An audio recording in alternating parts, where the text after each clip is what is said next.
Okay, good morning everyone to all my colleagues and our students in the US, and good evening to our colleagues and students at VIT in India. Welcome to the joint webinar series between Vellore Institute of Technology and Binghamton University. Dean Vasudevan and myself, along with Dr. Nirmala Grace and Dr. Rajesh Nair from VIT, have worked collaboratively to co-organize this webinar series. And we are delighted to welcome you today to the third speaker in this joint seminar series. Today we are very delighted to have Dr. Tara Dhakal to join us to speak about his research in the area of thin film solar cells. I will just briefly read Dr. Tara Dhakal's bio. Dr. Dhakal received his bachelor's and master of science degrees in physics and material science from Tribhuvan University in Nepal and Shiman University in Japan in 1998 and 2001 respectively. He received his Ph.D. degree in physics from the University of Florida in Gainesville, Florida in 2008, where he studied complex magnetic oxide thin films. Following his Ph.D. graduation, he joined the University of South Florida as a postdoctoral researcher and led research efforts in spectronics, solar, and thermoelectric materials. Dr. Dhakal is currently the director for the Center of Autonomous Solar Power, CASP, which was established at Binghamton University by the Office of Naval Research, ONR funding, and he currently holds the associate professor position in the Electrical and Computer Engineering Department at Binghamton University. So please join me in welcoming Dr. Dhakal to our joint webinar series. And to ensure the best sound quality, we're going to request all our participants to please mute your microphones. And at the end of the presentation, we will have time for questions. Dr. Tara Dhakal, I will turn it over to you. Thank you very much, Professor Mohammad Kashani. I'm really honored to be here today in this joint seminar between Binghamton University and VIT.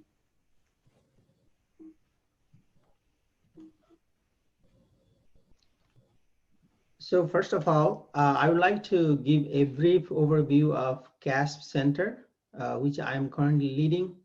The major research focus in CASP Center are in thin film solar cell and supercapacitor areas.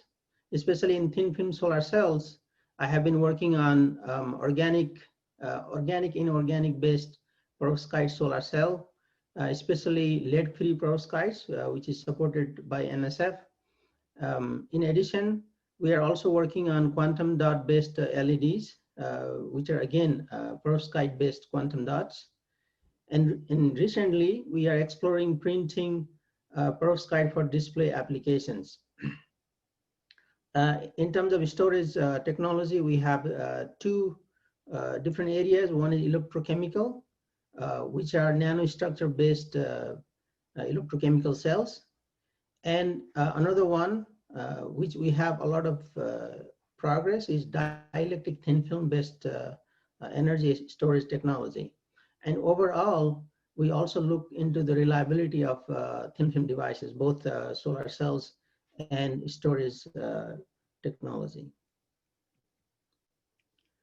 So I have prepared some introductory slides, keeping in mind that we have some students in the audience. So I'm going to talk about a little bit of motivation and also introduction on solar cells, but that will be very quick.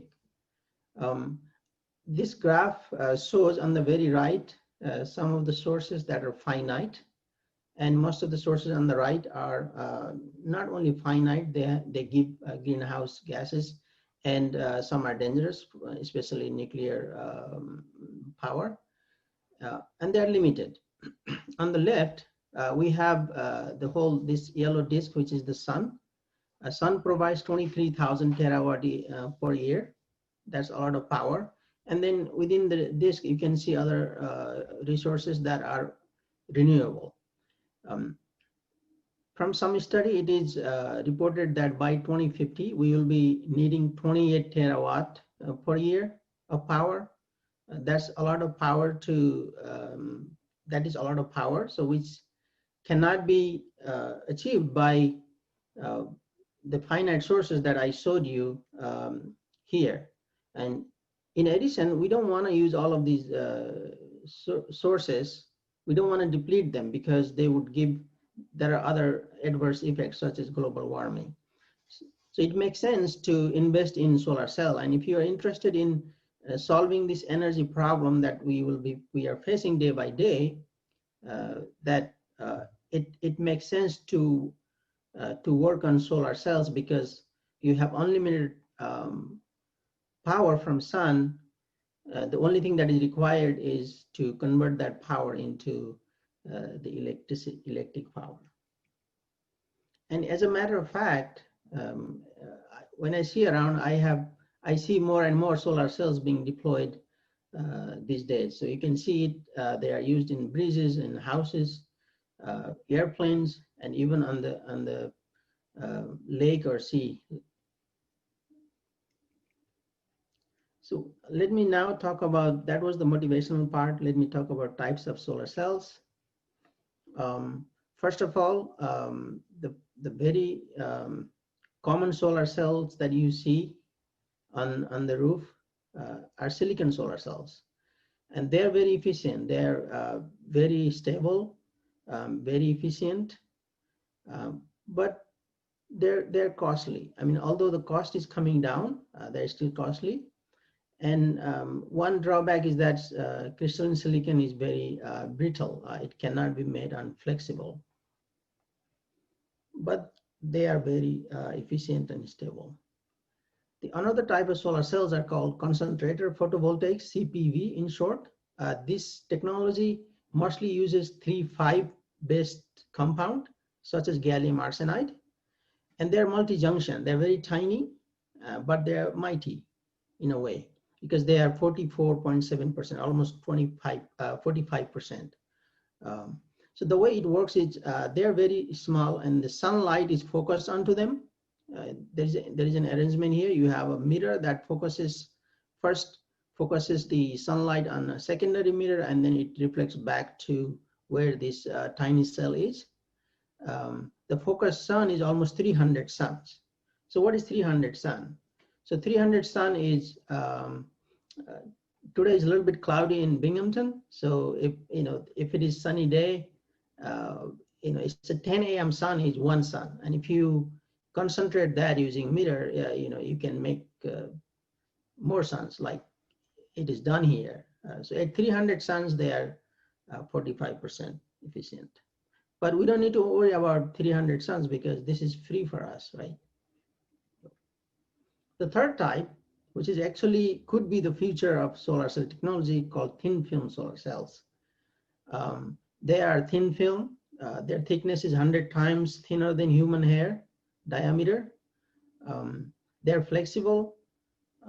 They are quite efficient now, almost between 20 to 25%. And they can be, because they are flexible, they can be fabricated in a roll-to-roll setting. But there are some drawbacks. They have a stability issue, and some of the thin film solar cells have toxic materials. So those needs to be addressed before they become widely deployed. Just to summarize on type of solar cell, so I talked about silicon and gallium arsenide. These I have categorized as crystalline.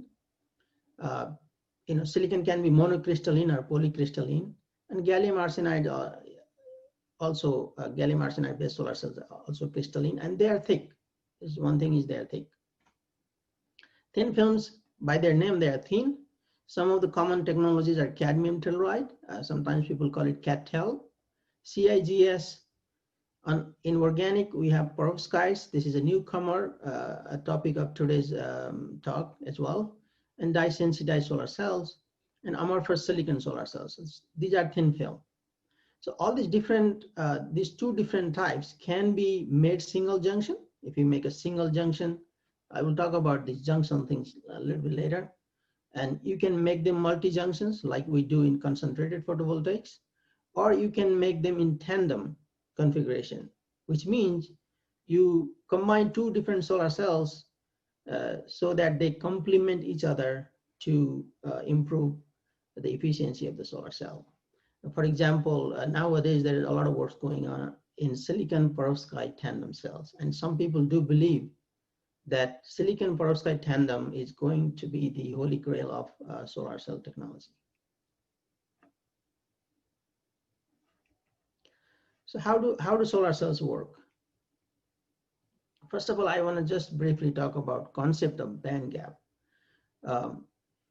In a semiconductor, if you bring the semiconductor atoms together and form a solid, these electrons, they form a band.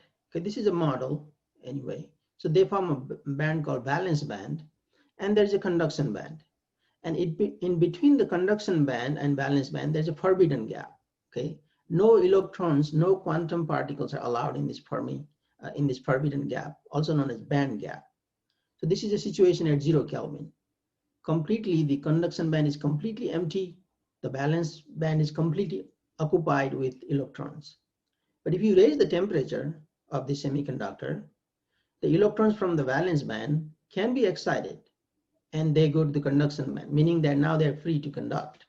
Okay, that's one way you can create electron or the charge in the conduction band, and holes, we call it, this empty space is called holes or positive charge in the valence band, and they can conduct. Okay, that's, you need heat, you need extra energy. But what if we could use light, right? The sunlight that is free for us. The sunlight, so if the energy of the light is smaller than this band gap, it does nothing because it needs at least energy equivalent to this band gap energy to excite electron from the valence band to the conduction band. So the light just transmits through if its energy is less than the band gap energy. But if the energy of the light is equal to the band gap or greater, it can excite this electron from the valence band to the conduction band. Now you have a free electron and a free hole to conduct. So this is actually very fundamental to the functioning of solar cells. So you shine light, you create free carriers, free charge carriers, and then you have to build a scheme to separate these carriers so that you have electricity. Just to summarize, now that what would be the best performing cells? What is required for best performing cells? First of all, you need to absorb all the light that falls on the cell. And each photon, light has a lot of photons. The smallest unit of light is photon. And each photon has to generate one electron hole pair. Okay, that means your device basically is 100% efficient, right? And these created electron, the generated electron hole pairs should be separated before they recombine. They have a very short lifetime, actually in nanosecond scale. So you have to separate them before they recombine, meaning that before they disappear. So to do that, you need to form a junction known as p-n junction, because the p-n junction is basically a metallurgical junction between a p-type semiconductor and n-type semiconductor. And it has one more property, which is the development of electric field at the junction. Okay, so if you have p-n junction, there is an electric field, and that electric field separates electrons and holes, because the force on electron and hole due to electric field is just in opposite direction, because they have positive and negative charge respectively. So basically absorb most of the light and form a p-n junction. Now with that, I want to get to perovskite solar cells. So this is an exciting newcomer. I have put in a question mark there because this is probably not a newcomer anymore. So in 2009, it was 3%, perovskite solar cells were 3%, and now in 2020, it is 25% efficient. And the name perovskite comes from a Russian mineralogist whose name is L.A. Perovsky. So he discovered this crystal, and the name is perovskite after his name. And the most efficient perovskites are organic metal halide perovskites, and they have this structure ABX3. They are very easy to make. The synthesis process is low energy, low temperature process. So I want to show you this chart from NREL, which you may have already seen if you are in this field. So this one, this yellow, this curve with the yellow dot is for perovskite single junction solar cell, and the most recent ones are 25% efficient. And perovskite, this one is for perovskite silicon tandem, and 29% is what is reported recently. So this is very efficient now, almost as efficient as silicon, which is almost a 100-year technology. But especially since 2013, it kept going, and you can see the curve is very sharp. So a lot of progress, a lot of excitement in this field. So let me now start with the perovskite structure. As I said, they have this ABX3 structure, where this cation A is right at the center of all these octahedrons here. These are large cations, and some of the examples, common conventional cations for perovskite solar cells are methylammonium, permemidinium. I have finally learned how to pronounce this chemical, and cesium. So these are the cations. On the B side, which is this green, you have lead, tin, and germanium, and the most efficient perovskites have lead in it. And the X side is halide, chlorine, bromine, and iodine. So that's the structure of perovskite. That's the perovskite crystal structure. In terms of solar cell structure, these three are the common ones. The one on the left is the most common and the highly efficient one. It has the back contact, the transparent contact, because the light needs to go through. On the top, you have metal contact, but in the middle, you have perovskite, this red color one. And the perovskites are coated around these titanium dioxide nanoparticles. The purpose is to extract charges efficiently, which we will talk more later on. And then you have something called electron transport material, and then the whole transport material, okay? And on the middle is the same as this one. It's a regular structure, but we call it planar. Instead of saying mesoscopic, we call it planar, because it doesn't have these nanoparticles over here, okay? And the third one is inverted, because it's exactly inverted. You know, the whole transport material is on the bottom, electron transport material is on the top, and here is just the opposite. So this is what people started with. So we call it regular, but the inverted ones are, they were fabricated later on, but there's a reason for it, which I will talk about later on. Okay. So in terms of energy band diagram, how does the perovskite solar cell compare with silicon? Silicon has a PN junction structure, so we call PN. P-type silicon, N-type silicon joined together. When you shine light, you create electrons in the conduction band and holes in the valence band. And this region, when you form a PN junction, has this kind of energy diagram. Electrons like to climb down easily. They go from high energy to low energy. Holes like to go up easily. Holes are like helium, balloons with helium. You can think them that way. So they like to go up. So this is very ideal structure for collecting electron on this side and then holes in the other side so that they don't recombine. In case of perovskite, it has a PIN structure, which is p-type, intrinsic type, and then n-type. So the structure is made such that the electrons, first you have to shine light and create these holes in electrons in perovskite, and the electrons will climb down, holes will climb up. There's one more thing here, that this electron cannot go this way because it blocks it, So that's why we need a certain material with this kind of band, okay, so that the electrons are blocked. The same way, holes are blocked from going that way. So for this region, this hole transport layer, STL, is also called electron blocking layer because it's blocking the electron. And the electron transport layer allows electron to flow, but will block the holes. So sometimes called hole blocking layer. So this is when you make device, you need to look for materials that forms this kind of band structure in perovskite. So there it is. This is one of the example of one typical perovskite, which has FTO is the transparent conductor on the back, and you have mesoporous TiO2 and perovskite, and spirometad, which is another hole transport material, and on the top you have gold electrode.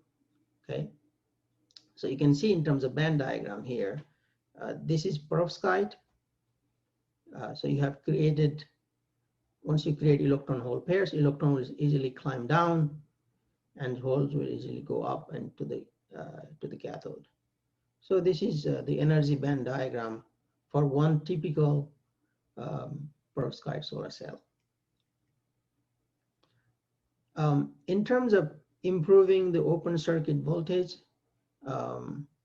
you can choose or play with doping level for p-type or n-type, so that you can shift your Fermi level, because the Fermi level of n-type and p-type, the difference between them is responsible for the open circuit voltage. The difference will give you the open circuit voltage. So when you choose the material, and when you choose if you have a capability to change their doping concentrations, you would do that to improve open circuit voltage. Now, with that introduction, I want to now talk about the recent progress in perovskite solar cells. I'll be mainly looking at the power conversion efficiency and long-term stability, and then the scalability of perovskite when it comes down to the commercialization. So this chart sort of summarizes how perovskite progressed. Initially, from 2013 to 2016, it was mostly materials engineering, because to begin with, perovskite was already an ideal material for solar cells. It had long carrier diffusion length, its band gap was tunable, it had high absorption coefficient, meaning that it could absorb light with very less thickness. It is highly defect tolerance, carrier lifetime is long, and the fabrication method is very simple. So all those things were there. So people simply had to work with the materials engineering, meaning that you had to optimize your solution process, you had to optimize the solvent composition, improve the fabrication process so that you have large grains, and all those effort led to almost 21% efficiency. But from 21 to 25, it was mostly based on minimizing the trap. Apparently, the traps are responsible for reducing perovskite efficiency, and that's true for other solar cell technology as well. And traps are nothing but the defects. There are different type of traps. For example, you can have vacancies. Okay, the vacancies are not a very bad traps, because their energy state is very close to the conduction band or valence band. They're shallow traps, so those are not big issues. But substitutional defects or interstitial defects or anti-site defects, Some other crystalline defects, grain boundaries, those are deep level traps that had to be minimized, and people did that by a lot of ways. For example, they passivated grain boundaries using lead iodide. Some people have used Lewis acid to passivate antisites or interstitials. Sometimes chemical linker has been used between the perovskite and the electron transport layer to minimize the interfacial defects. You know, and sometimes people have used fluorine terminated whole transport layers. So basically, defect passivation is what was carried out to get to 25% efficiency. On that regard, what is our group's work on PCE improvement? So we actually did, our device structure is like this. You have the ITO, and then we had nickel oxide is the whole transport layer. This is inverted structure. And perovskite, and we have electron transport layer, which was PCBM. And then we have buffer layer, which I will talk about later on, and then the top contact. So we first made device with nickel oxide, very thin nickel oxide, and we doped nickel oxide with lithium. Lithium is known to reduce the band gap of nickel oxide, improve its conductivity, and also improve the band alignment with perovskite. That was what in the literature. So we wanted to try if that is true. But again, we got something different, but exciting. So this is the overall structure here, SEM image, but I want you to look at this PL, photoluminescence curve. We saw that as we increase the lithium percentage, the photoluminescence intensity increased. So that shows that we have some kind of improvement in crystalline structure. So having that large photoluminescence means you have, you have radiative recombination happening in the perovskite observer, which is a good thing.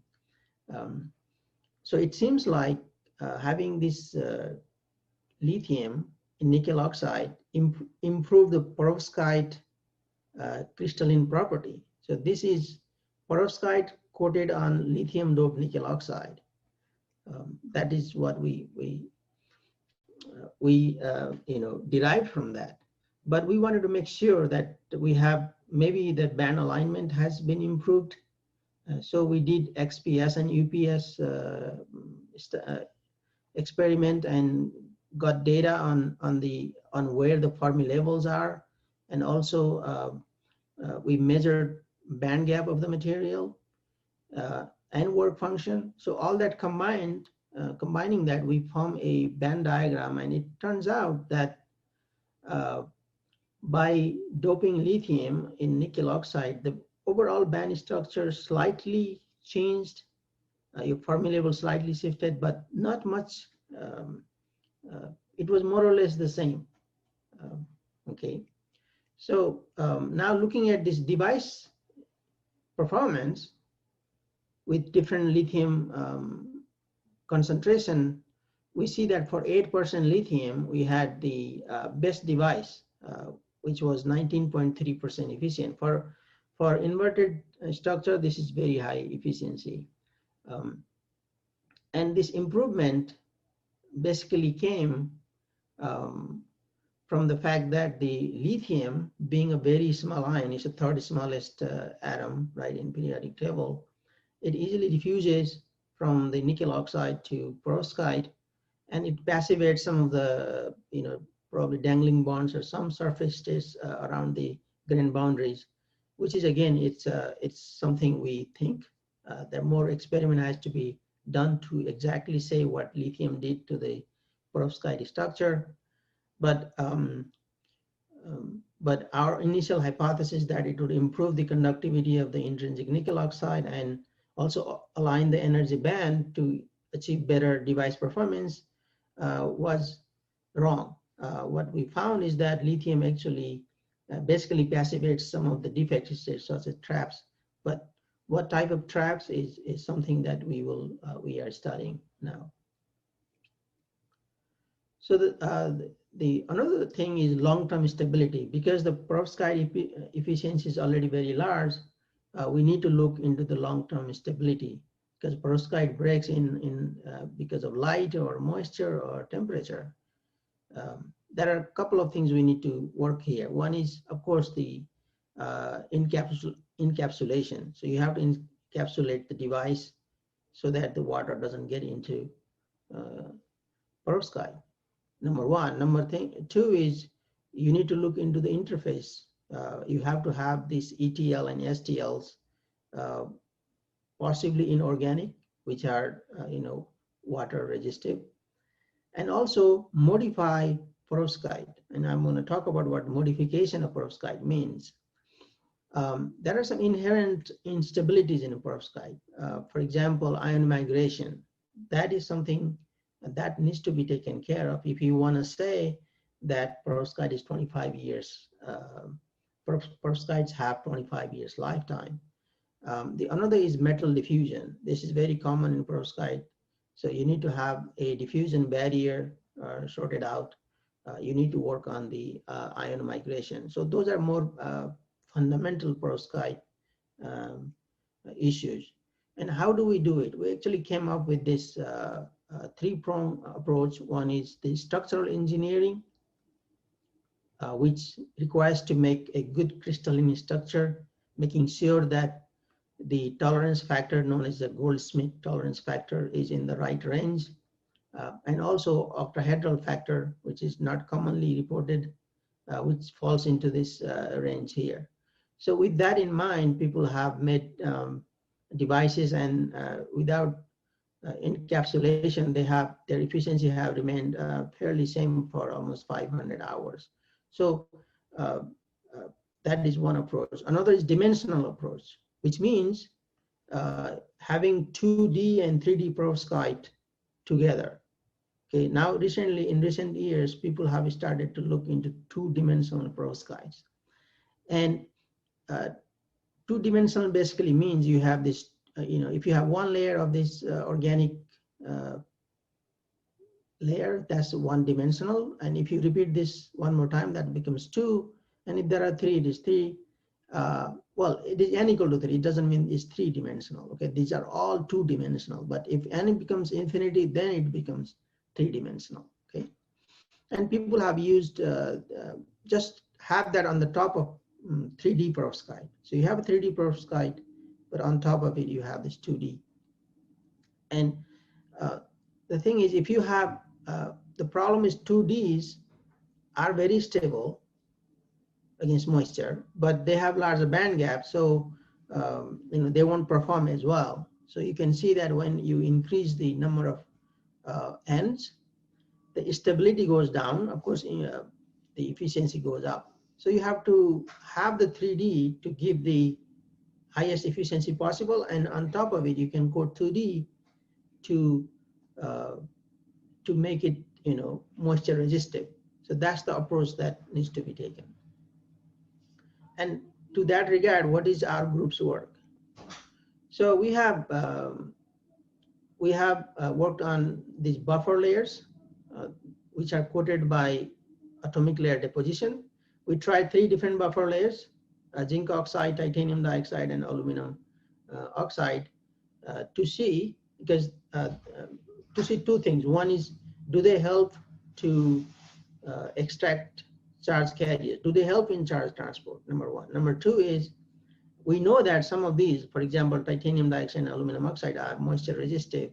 So you can improve the charge transport, as well as you will be blocking the water ingression into the perovskite. So there are 2 benefits into it. So I want to briefly go through the ALD process. This is a very unique ALD we have at Binghamton University, and it uses a technique called synchronously modulated flow and draw. What it does is, you have in the middle, you send these precursors. For example, if we are coating aluminum oxide, you use S2O and TMA, trimethylammonium. And we have these two holes on the side. These are called draw control. What we do is we send nitrogen and create a curtain of nitrogen around it so that the precursors will be floating around here. They will spread, and then they're not going to escape because there's a nitrogen curtain around it.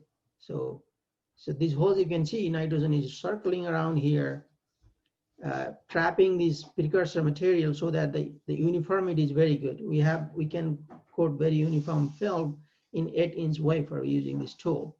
And the way you optimize the ALD process, of course, this was meant for perovskite, so our temperature had to be 100 degrees Celsius or less. And to optimize the growth, the way we did it, we have something called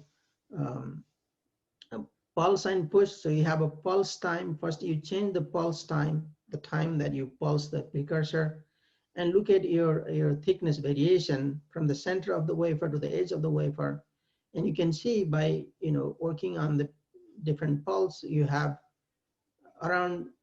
there is around, I guess, 2 nanometer variation. But then there's another, is called push time.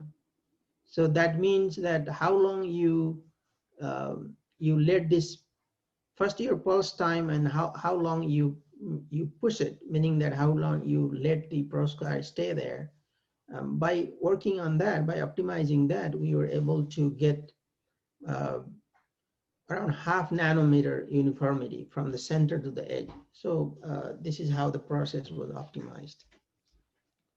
And this aluminum oxide and zinc oxide and titanium dioxide, like I showed earlier, this is going to be coated between the electron transport layer and the top contact, okay, as a buffer layer. So we did that, and we have some results here. So the best result we got was for 3 nanometer zinc oxide and 1 nanometer aluminum oxide. That gave us around 17.5% efficiency.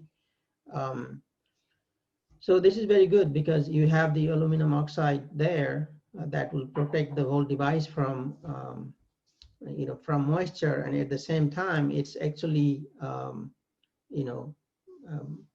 improving the efficiency by enhancing the charge transport. Basically, it is blocking the holes from getting into the ETL and decombining. There are these two benefits. I want to show you this video here that we had perovskite, and then we coated 1 nanometer and 5 nanometer aluminum oxide on top of it, and we wanted to see how robust it is against moisture. This is again a very harsh way of measuring it, because a solar cell would be coated with other layers and encapsulation on the top, but we are directly putting water bubbles, water drops on the perovskite coated with 1 to 5 nanometer of aluminum oxide. You can see that the 5 nanometer is just not letting this water go into it. It's holding it there, while the 1 nanometer and the 3 nanometer were not enough. They completely, the perovskite completely breaks apart. Seeing that yellow color is a sign of perovskite breaking. Again, 5 nanometer is not enough. Eventually, this one will break, but still, it shows the capability of this aluminum oxide coated with ALD process. And lastly, I want to talk about the scalability. Again, when it comes down to scaling, it has to be printed with some technique, and one of the technique that is most commonly used now is slot die and doctor plating. Those are the commonly used techniques to scale perovskite into larger size, from mini module to larger module size.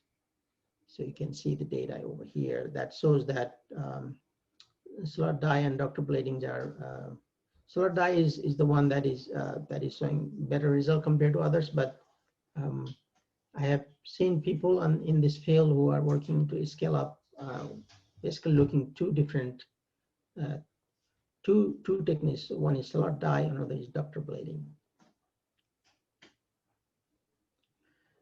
What is future for perovskites? Of course, it has to be commercialized. To commercialize that, it has to be very stable, and we should have process that can scale without losing the device performance. And I heard recently that Oxford PV has announced commercial solar panel by next year. That's an excitement for people who are in this field. Eventually, I think we need to look into lead-free perovskite. That's what we are doing. We have been doing at Binghamton University. I didn't show you the data here because this is a bit challenging, and we have some preliminary results. But maybe in the future, I will be able to, show something by publication, or maybe next seminar. Perovskite being very highly efficient, and can be coated in a flexible, maybe stretchable or wearable solar cell technology may show up in the future. Before I stop, I just want to show you this engineering and science building of Binghamton University. That's where I work. On the roof, we have silicon solar panels, and we do give tour to little kids.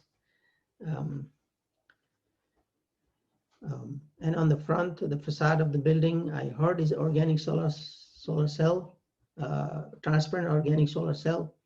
I'm not sure, but I heard that's the case here. I can't guarantee, but this is my final message. Let's go clean and green. And if you have any questions, I'd be happy to answer. Thank you. Ara, thank you very much for the wonderful presentation about recent advances in this area of research and the work that you're doing here at Binghamton University. We definitely appreciate you sharing this with our faculty and students here at Binghamton University, and of course with our colleagues at VIT, the faculty from the School of Engineering and other colleges at VIT and their students. And hopefully after the pandemic is over, our colleagues from VIT can visit us also on campus to learn more about this research and hopefully collaborate with you on various topics. So at this point, we'd like to open it up for questions. Feel free to unmute yourself and ask the question. You should have the ability to do so. So please feel free to unmute yourself and ask. This is Grace. Dr. Tara Dhakal, it was indeed a great presentation on perovskite solar cells. So a few questions. You were talking about the doping of lithium. So when lithium is doped, is there any change in whole carrier concentration? And does it influence photocurrent and voltage and electrical conductivity as well? So what exactly, Okay. Yeah. Let me go back to the slides here. So here you can see that once we increase the lithium doping on nickel oxide, we can slowly see increase in current density. There is slight increase in open circuit voltage that could be because of some shift in Fermi level, but mostly the high efficiency is coming from the current density. So we really think that it is because of lithium seeping into the perovskite structure and passivating some of the defects. And that was also observed in the PL signal. The PL signal improves significantly. That means that the perovskite crystal got better, and the radiative recombination was happening. If the radiative recombination means that you have a direct recombination, there's no state in between. So that's a good sign. Of course, it does improve the conductivity of nickel oxide. That's one thing. Maybe that I could have shown you the series resistance. Probably we had some improvement in series resistance, but the main device performance improvement came from the crystalline structure getting better. that can be, I think, from the Mott Scotty plot we'll try to extract. Can you say that again? Yeah, from the mod squatty plot, I think that could be easily found out. Yeah, exactly. Yeah, yes, Yeah. yeah, the resistance. One another question, you're talking about the blocking layer, if I'm correct, they're using alumina. Yes. And would there be any change in VOC Um, if it is not used? What would yeah, be, in the absence of the blocking? so this, in the absence of blocking layer, what happens is that you will have definitely that VOC won't be affected.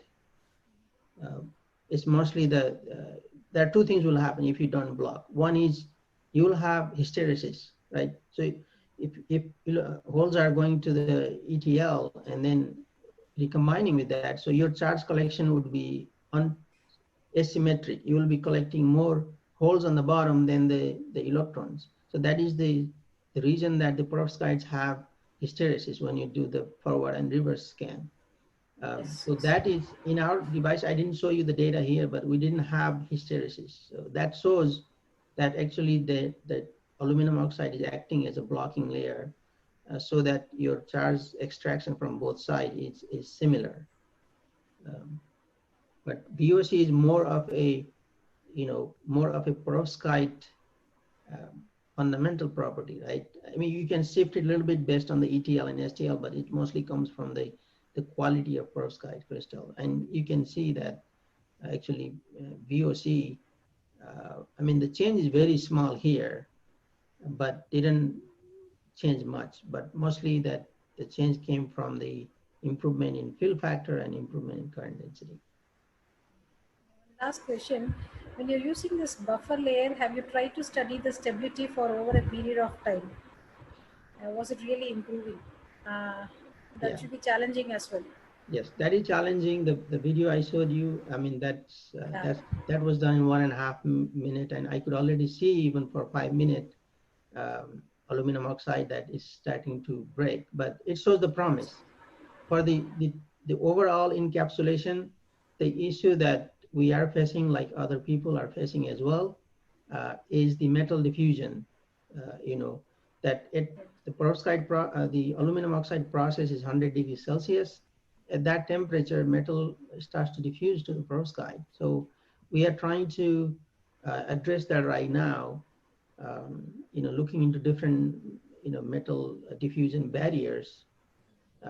So once we figure that out, we can coat a very thick layer of aluminum oxide or combination of aluminum oxide and titanium dioxide on top of the perovskite, and that should be. And then we want to do the long-term, stability test. Yeah, Thank you, Dr. Dhakal. no problem.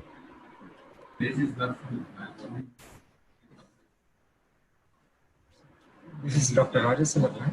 So I have one follow-up question on buffer layers. So you have used zinc oxide in this PPT. So when you don't use zinc oxide, you got an efficiency of less than 2.5%. Whereas if you just use this buffer layer, it goes up to above 50%. So what actually this buffer layer does? It's because of this stability issues, or is any other improvement in terms of charge collection?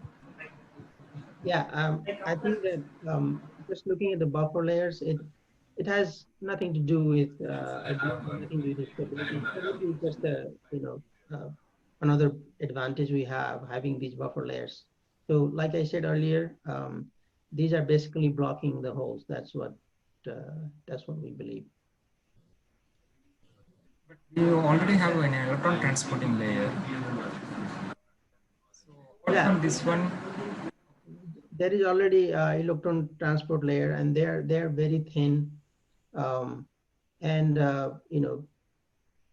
something might happen. I mean, that's a very good point, that why we need another blocking layer. So one of the function of aluminum oxide could be that it blocks hole if some of them make it to the ETL. Another is it could also probably prevent some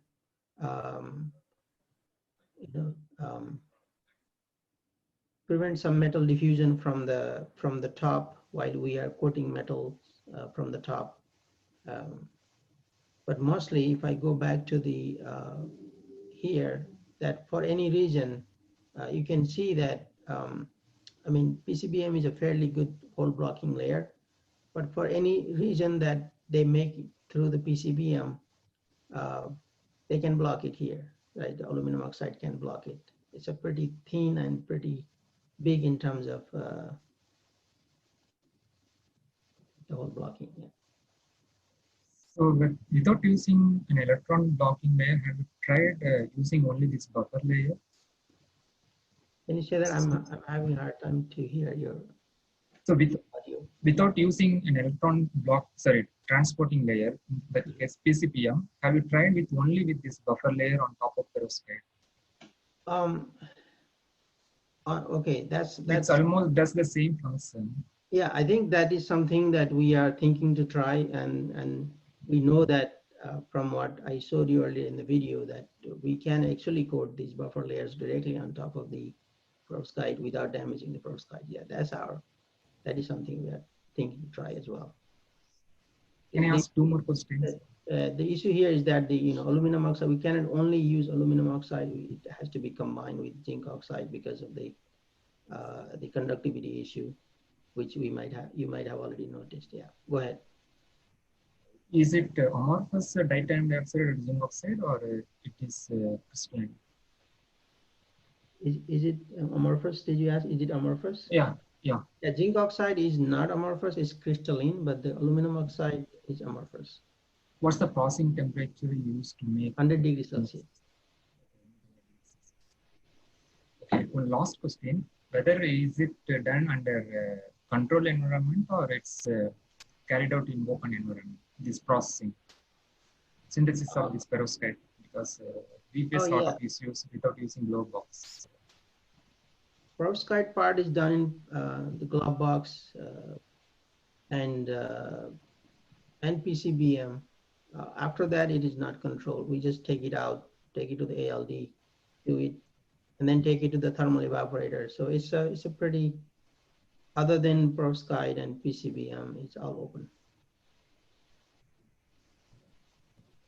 So, okay, thank you. Very nice presentation.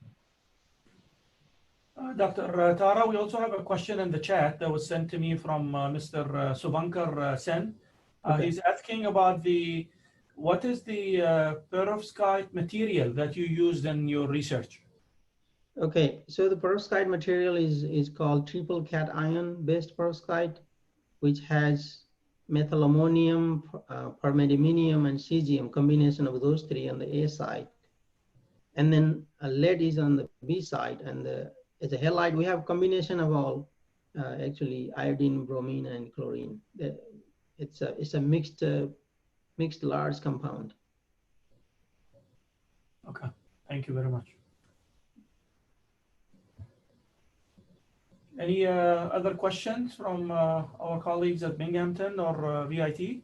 Please feel free to unmute yourself and ask. Professor? Professor Tara, I have a small question. So you mentioned about going towards lead-free solar cells, but I was working in a group. Professor Shashank Priya from Virginia Tech, if you know. Essentially, my colleagues, I am a mechanical engineer, but I have a lot of colleagues who are material scientists, and they were working on lead-free material. However, they essentially said that all the efforts basically shows that it's not reaching the efficiency that would make it viable to make make a commercial replacement of lead-based electronics. So, what's the status now?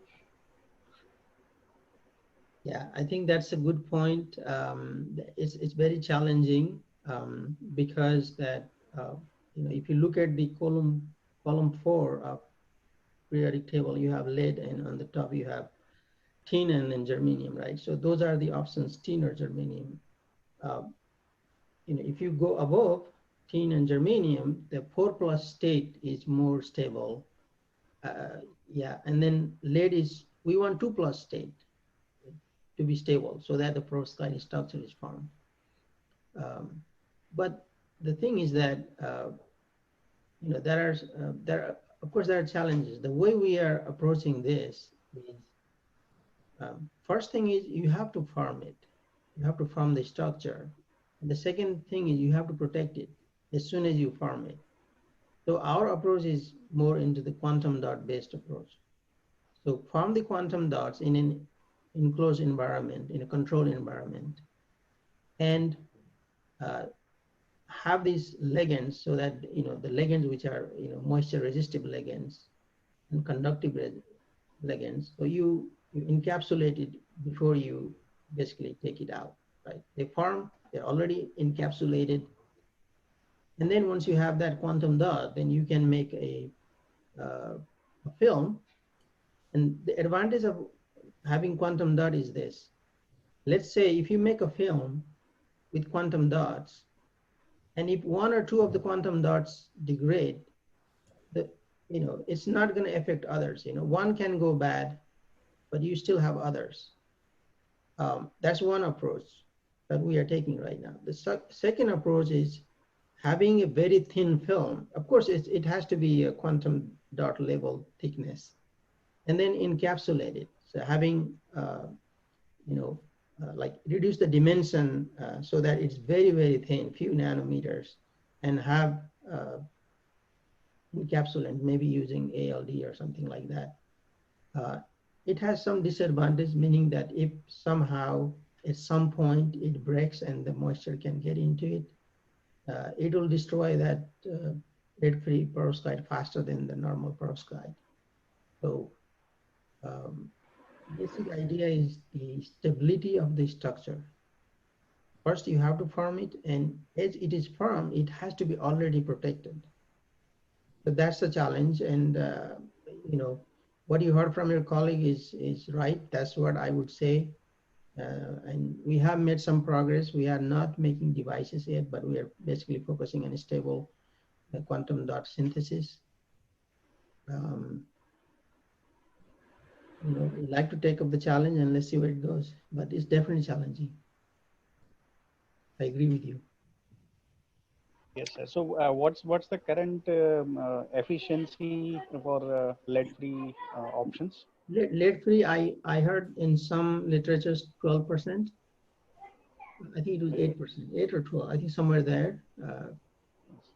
That's not bad. But those were, they synthesize the powders of different, like tin iodide or germanium iodide, and first they synthesized the powder, and then they evaporated it, and there's a group. They made around 8% efficient cell. Our approach is different. We are basically focusing on quantum dot approach. We have made good progress in terms of synthesizing it. The next would be making device, but we have not made device at Binghamton University yet. Thank you, sir. It was very, very informational. Thank you. You're welcome. This is Dr. Sanchit Khatavkar. Very good presentation, Professor. I had one question that are any lifetime, the minority carrier lifetimes, have they been measured for the devices? We have not measured. Okay. I mean, typically, like what we do in silicon-based structures, okay, it is challenging to measure lifetimes in these materials, right? Yes. Okay, thank you. Yeah.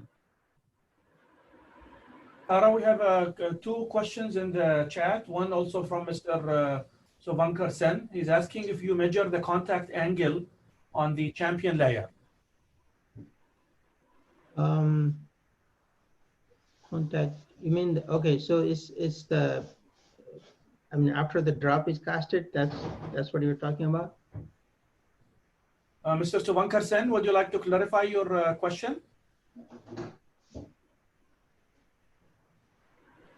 Well, yeah, I mean, we have not measured, but I think we can.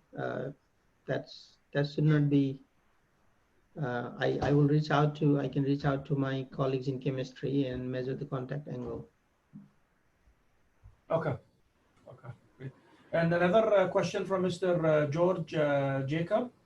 The question is, since it is a thin film-based solar cell, the adhesion between each layer is very important for good efficiency. And the question is, what type of characterization techniques are used to measure the adhesion of these layers? Very good question. Yeah, we have not, I mean, done too much into that, but initially when we were coating perovskites and glass, we had some adhesion issue. One thing we do is using the tape test. You just stick the tape and then, you know, peel it off and see whether it stays on the substrate or it peels off. So that's a common test we do. Our transparent conductors, you know, our transparent conductor coated glass substrate, some of the transparent conductors are already very rough, and we found that if we coat perovskite on that, it adheres very well. I think that the question that you raised will be very important when we go to the flexible substrate. And that's something we have to be, when they flex, you know, the adhesion could be an issue. But so far on the plain glass substrate, everything adheres fine. I mean, I cannot say they are perfect because we have not done that test other than just doing a tape test on the perovskite. That is something that we will definitely consider in the future. It's a good point. Any other questions? Yes, Professor Dhakal, this is Prabhu. I have a question about different types of solar cell configurations. I know you mentioned about PIN, NIP structures, and then also quantum dots. Has there been any work done on Schottky barrier type solar cells in literature? If so, what is their trend? Yeah, I have not seen that on perovskite, although I have seen that in silicon thin film based solar cells, because in silicon you can to make a very highly efficient silicon, you need to have a crystalline silicon, which is done with the Czochralski method, and it's a whole different thing. But people have worked on thin film based silicon, and once you have a thin film process, the issue is that you can probably make one thin film, let's say N-type silicon, and then you need to have P-type on top of it. That's challenging. So to sort of go around, Schottky is a good way, right? You have just one type of silicon, and then you can coat a metal on top of it and form a Schottky diode, and that should work fine. But they haven't shown good efficiency. I'm not sure it's because of the Schottky or it's because of just the property of the thin film itself. But I haven't seen such configuration in perovskite. Thank you. Thank you very much, everyone. We are running out of time, but I would like to take this opportunity again on behalf of our colleagues at VIT and myself to thank Dr. Tara Dhakal for joining us this morning or this evening in India to deliver this excellent presentation. It was a very interactive session, and we can see that there's a lot of interest from our colleagues at VIT. So we hope that this will lead to collaboration in the future. So Dr. Tara Dhakal, thank you again for your time. And at this point, I would like to take a moment to let you know that next week's presentation will be conducted by our colleagues from VIT, and I'm going to share the abstract. You will receive a notification via email about this presentation, but it is scheduled for Thursday, October 15 at 8:30 a.m. US Eastern Standard Time, or 6 p.m. India Standard Time. And we are very delighted to have Dr. Bruno from VIT to join us next week to talk about his research about structural and thermal properties of nanoparticles and nanomaterials for thermal energy storage. So we look forward to hearing from you, Dr. Bruno, next week. And I'd also like to say that we will be sending the recordings of today's lecture to everyone in the next day or so. And also let you know that we have created one series for the registrations associated with this webinar. So this link is actually the same one that you have used to register for today's webinar. So as far as I'm told, you will not need to register again. But when in doubt, you can always click on it again and register. But you might have noticed when you clicked on this link that it gave you the series of all the following links. So this hopefully will reduce the time it takes for you to join our seminar for next week. But at this point, I'd like to thank everyone for participating in our joint webinar series, and look forward to seeing everyone next week. Thank you again for everyone. And thank you to our colleagues from VIT. Thank you. Thank you very much, Professor Dhakal, and thank you very much, Professor Mohammed. Thank See you. you next week. Thank you so much. Nice. Thank you. Thank you. Thank you. Thank you, Dr. Dhakal, Dr. Mohammed. Bye-bye. Thank you very much, everyone. Thank you. Yeah, bye.